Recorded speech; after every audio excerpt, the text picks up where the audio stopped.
टक्क लगाएर यहाँतिर टक्क लगाएर हालिदिनु नि त होइन।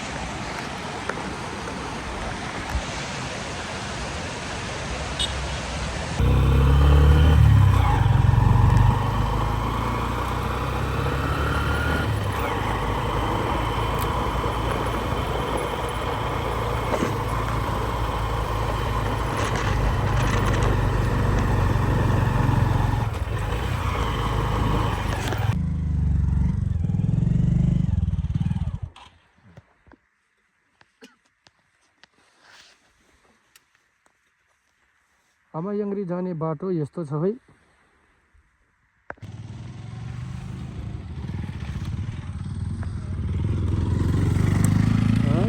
यहाँ 7 जनाको चाहिँ हेलो गाइज, हाम्रो चाहिँ यहाँ 7 जनाको चाहिँ यहाँ सुत्ने ठाउँको व्यवस्था भइसकेको छ। हेर्न सक्नुहुन्छ तपाईँहरूले टक्क लगाएर यता तपाईँको सुत्ने ठाउँ रहेछ। 7 3 4 भनेपछि 7 4 11 जना चाहिँ सुत्न मिल्ने रहेछ। हामी चाहिँ 7 जना यतापट्टि बजार हुने एकछिन पछाडि चाहिँ हामी खानासाना खानको लागि निस्किन्छौँ टक्क लगाएर। अनि है त गाइज, हामी चाहिँ टक्क लगाएर यहाँ आमायाङ्ग्री बेस क्याम्पमा आइपुगिसकेको छौँ टक्क लगाएर। अब चाहिँ हाम्रो यहाँ 7 जना ग्रुपको चाहिँ हाम्रो सुत्ने ठाउँको चाहिँ व्यवस्था भइसकेको छ है। एकदम चिसो रहेछ, एकदम 0.3 रहेछ। जाडो त बबल नसक्ने गाह्रो छ मलाई। हेर्नुहोस् न पानी आएको छ त टक्क लगाएर यहाँ बाइकमा चाहिँ पुरो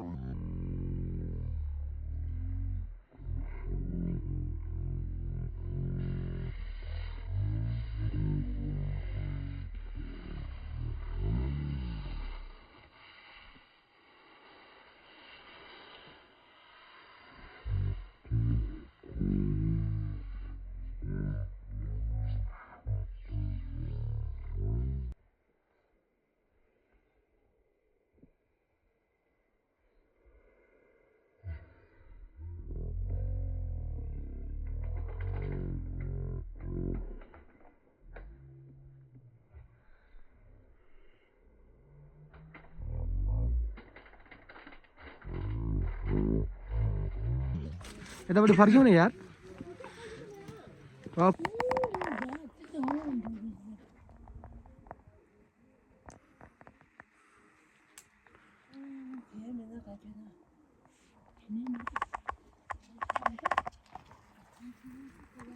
सोफा फुल्ल टस्टले जोरले सेवा सेवारो हामी चाहिँ त टक्क लगाएर यहाँ हाइकिङ गरेर हिँड्दैछौँ यहाँ माथि जानको लागि हो।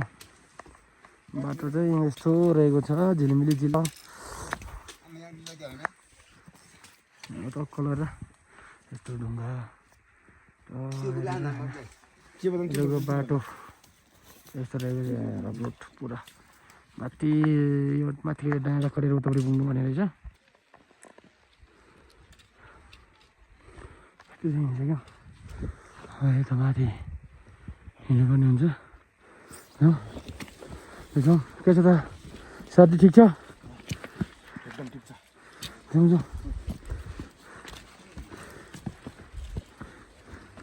दौडिम बस।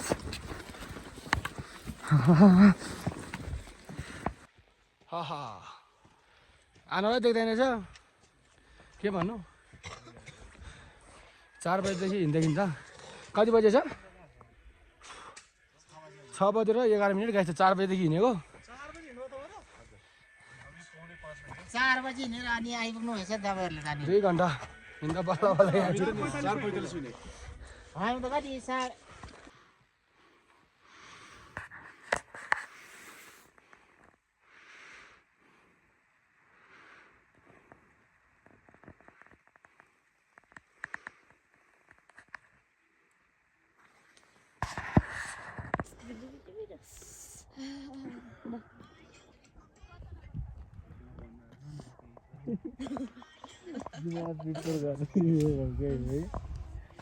जाँदा बाइक चलाउनु सकिँदैन जस्तो छ।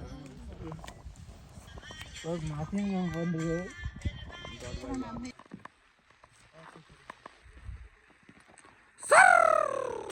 लाएर हामी चाहिँ फाइनली आमायाङ्ग्रीको यहाँ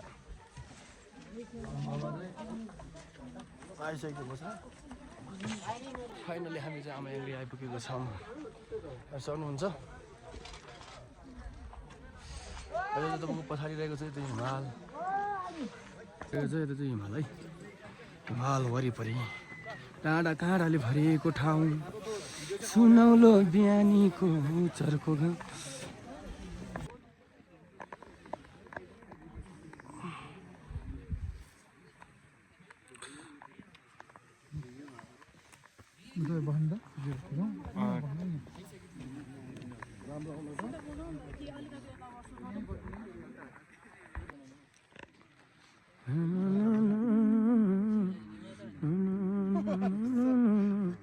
नमस्ते अब चाहिँ हाम्रो पूजा आराधना सकेर चाहिँ अब हामी फर्किने स्तरमा रहेका छौँ अब हामी चाहिँ केही समयपछि फर्किन्छौँ हामी सन्चै त आमायाङ्ग्रीको गुम्बा रहेको छ भने यता चाहिँ गएको हिमाल आमायाङ्ग्रीको यात्रा रमाइलो भयो नि रमाइलो रमाइलो एकदम रमाइलो रमाइलो हेलो अर्को हाम्रो यता मित्रहरू हाम्रो दोस्तहरू आमायाङ्ग्रीको यात्रा कस्तो भयो यतापट्टि आउनु होला भिजिट गर्नु यतापट्टि हेरौँ त लु यतापट्टि हेरौँ एकदम राम्रो छ है सरहरू तपाईँहरू आउनु हाम्रो यता सरहरू यात्रा एकदम एकदम राम्रो छ स्वर्ग भन्छ एक हिसाबले है सबैजनालाई एकदम रमाइलो लागेको अवस्था रहेको छ भने अब हामी चाहिँ अब फर्किने क्रममा रहेको छौँ सो सबैजनाले चाहिँ अब आएर यसो दर्शन गरिदिनु होला र तपाईँको मुख्य तपाईँको मेलापातमा चाहिँ आउनुहुन्छ भने वङहरू थाप्न आउनुहुन्छ भने चाहिँ तपाईँहरू चाहिँ त पुण्यको दिनमा चाहिँ आउनु होला चाहिँ त पुण्यको दिन चाहिँ विशेष पूजा आराधनाहरू हुने रहेछ यहाँ सो अब हामी चाहिँ आइसकेको छौँ र तपाईँहरू पनि आउनु होला है त हजुर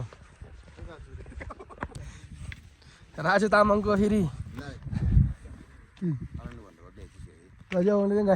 फेरि आमायाङ रे म जाँदा